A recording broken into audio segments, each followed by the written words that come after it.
致命录像带系列是近年来全球最火爆的邪典 cult 片之一。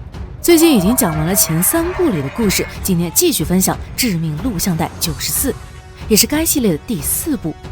下水道鼠人、守灵液诈尸、夺命吸血鬼轮番上演，总体而言要比第3部劲爆得多。话不多说，一起看片。深夜，警察正在执行一项缉毒任务。当他们全副武装进入破旧的厂房时，却发现这里的人早已死去，并且全部挖掉了双眼。电视屏幕还亮着，显然这些人已经看过录像带里的故事。到底有多恐怖，才让他们宁愿自挖双眼，也不愿意再看下去？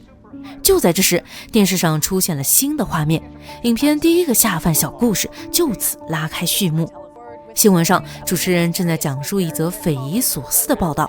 最近有居民在下水道里发现了鼠人，虽然和蚁人只是一字之差，但他可不是什么超级英雄，更像人兽杂交的产物。鼠人会发出刺耳的叫声，而且怕光，哪怕是手电筒的微弱光亮，只要照上去，鼠人就会立马消失。他的存在搞得居民们人心惶惶。为了揭露真相，头铁的女记者霍利决定实地考察。这天，他在目击者的带领下来到一处下水道附近。目击者大爷说，几天前他就是在这里发现了鼠人的踪迹。沿着黑暗幽深的下水道走进去，一张用纸板打造的破床映入眼帘。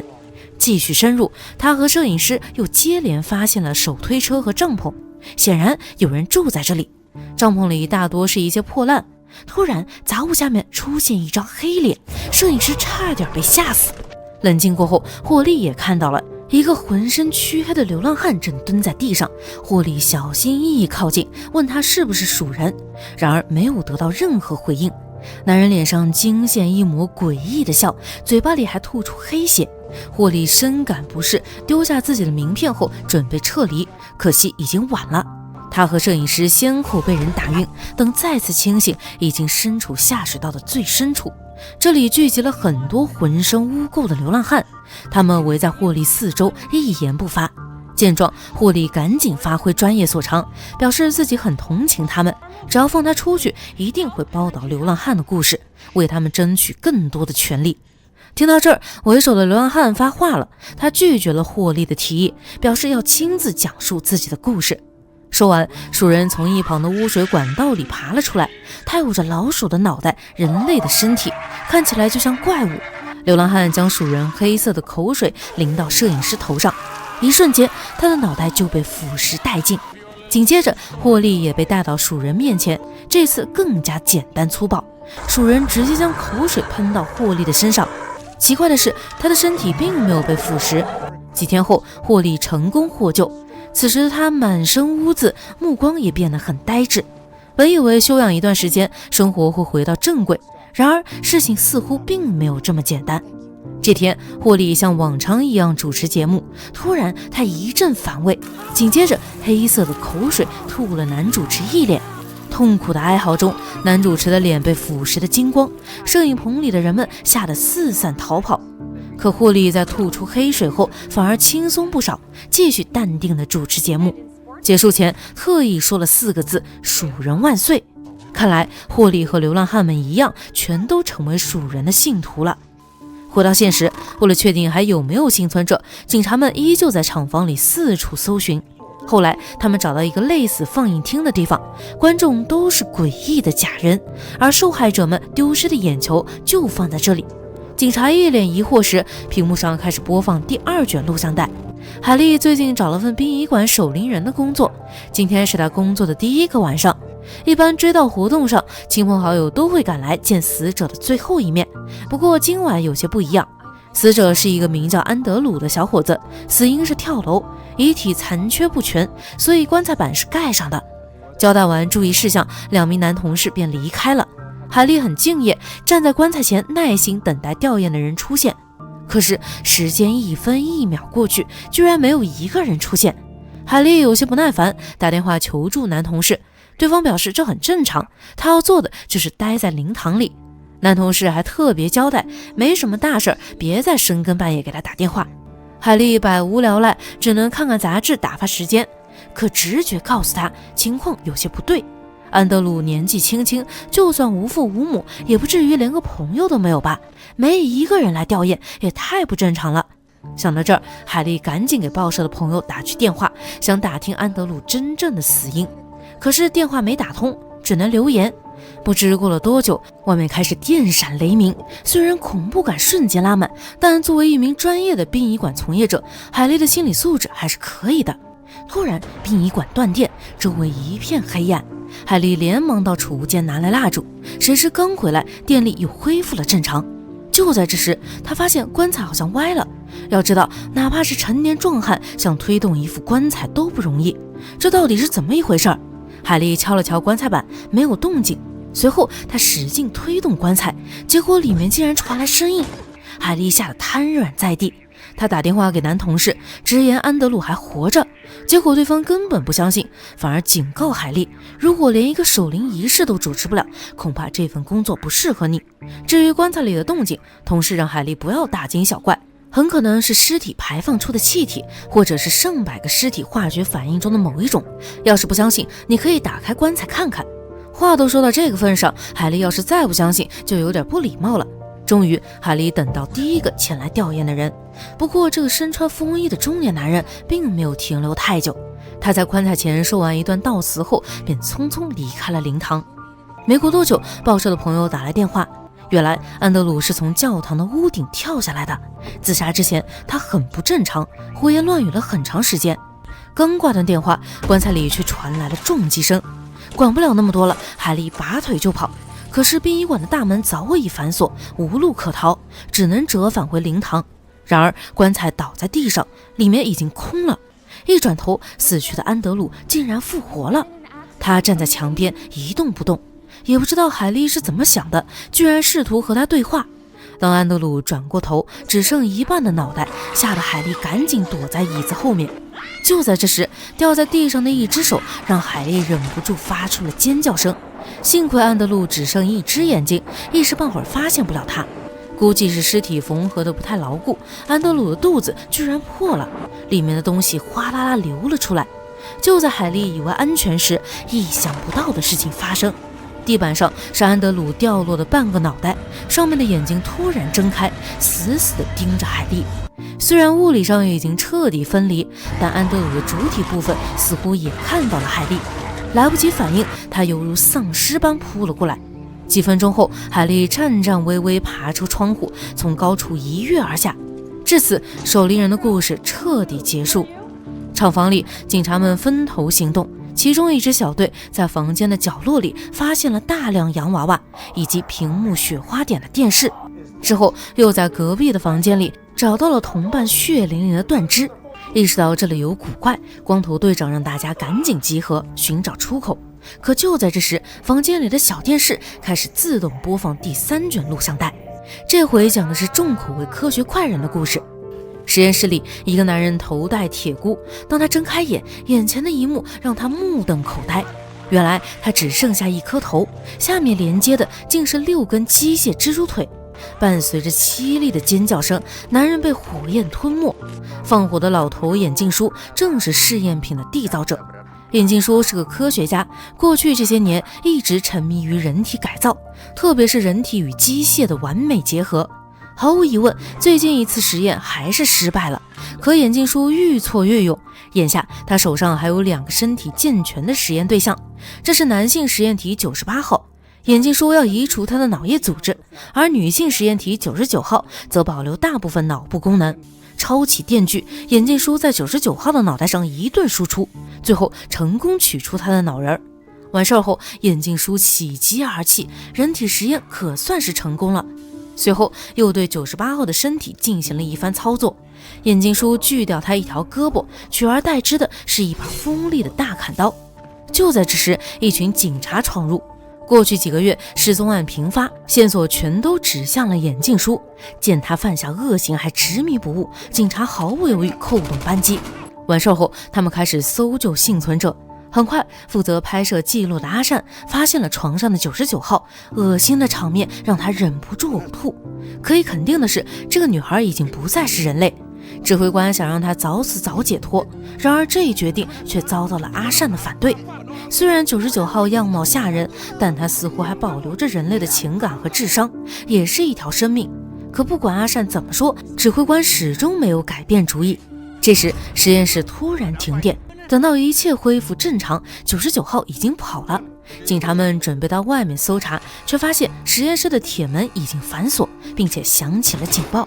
警察不愿妥协，开始暴力开门，结果门是开了，但也同时触发了感应炸弹。砰的一声，警察们非死即伤，现场惨不忍睹。这时实验室里传来眼镜叔的录音，他表示如果这段录音被激活，说明实验室沦陷，他已经领了盒饭，但杀死他的人也一定不会有好下场，因为他特意准备了2份礼物。指挥官对剩下的警员们下令，一旦遇到被改造的怪物，格杀勿论。话音刚落，一个小兵来到床前，98号男性实验体躺在白布下面一动不动。此时的小兵对即将而来的危险浑然不知，刚转身他就被实验体的大砍刀举高高扔到地上，身体一分为二。显然98号已经被眼镜叔改造成没有感情的杀人机器。怪物大杀四方，警方根本毫无反击之力。危急关头，为了保命，指挥官扔出一枚手雷。99号这边趁着一片混乱，他终于逃出那间恐怖的实验室。在眼镜叔的办公室里，99号发现很多设计图纸，还有一张自己的美照。然而接下来的画面让他彻底绝望了，装满福尔马林的玻璃瓶子里竟是他的大半个脑袋。来到镜子前，99号终于看清自己现在的样子，原来头上失去的部分早已被一台摄像机代替。在另一间幽暗的实验室里，98号还发现了很多和他一样的实验者。不一样的是，这些人几乎都是半成品。其中一个女孩浑身赤裸地躺在手术台上，她无法接受现实，只能自我催眠，这只是一场噩梦。善良的98号扯断电线，帮女孩得到了解脱。这时一个幸存的警察发现了98号，以为他和99号一样残暴，警察毫不犹豫出手。98号摔倒在地，却意外获得了和手臂完美契合的机械枪手，这威力可比警察手里的强上100倍。枪林弹雨中，98号把挡路的警察全部杀死。不过他并没有杀死阿善，因为当初指挥官要痛下杀手时，只有他站出来替自己求过情。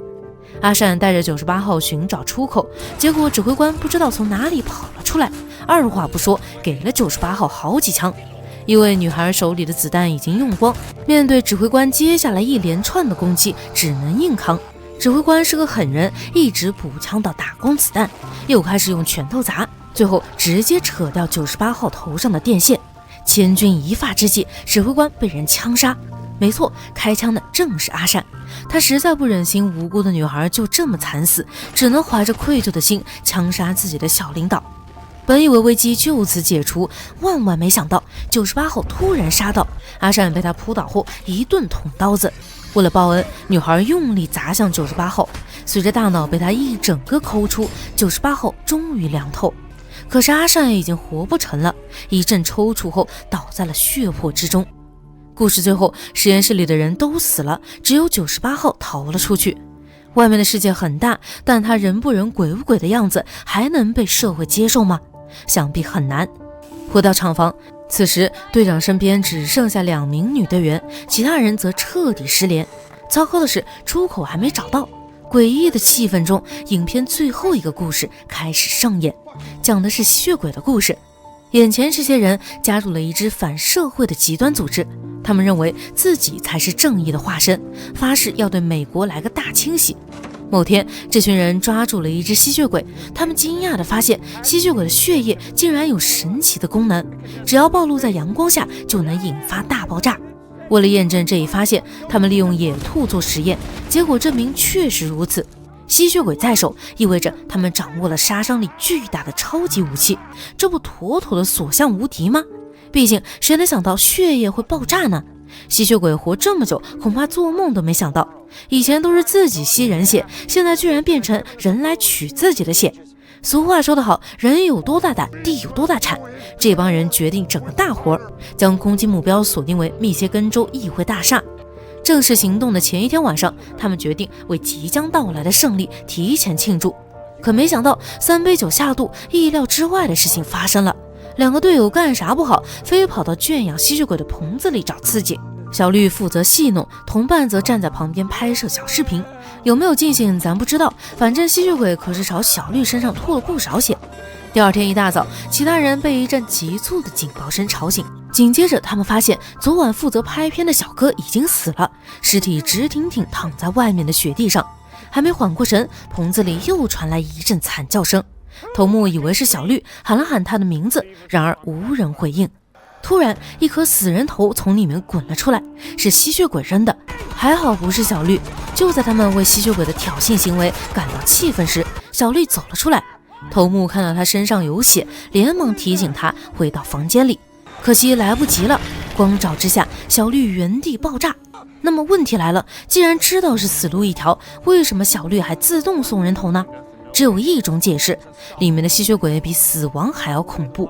痛失队友，头目气急败坏，决定举全队之力和吸血鬼硬刚。进入黑暗的棚屋，他们迟迟没有找到目标。神出鬼没的吸血鬼终于出手，隐约间似乎看到了他的样子，与之前完全不同。此时的吸血鬼似乎升级了，他张着血盆大口，仿佛一口就能把人吸干。恐怖组织的成员们秒变弱鸡，接连被吸血鬼无情虐杀。故事最后，吸血鬼把头目关进了他之前被关的地方。由于头目身上有血，所以当阳光洒进来的一瞬间，他也被炸成了肉泥。回到主线故事，第4卷录像带播放结束后，队长被人偷袭，等到醒来，人已经被五花大绑。令他没想到的是，反派居然是自己的2个女队员。原来这里的录像带是一个变态电影团队拍的，他们靠出售这些违禁录像带盈利，而2个女手下正是团队里的成员。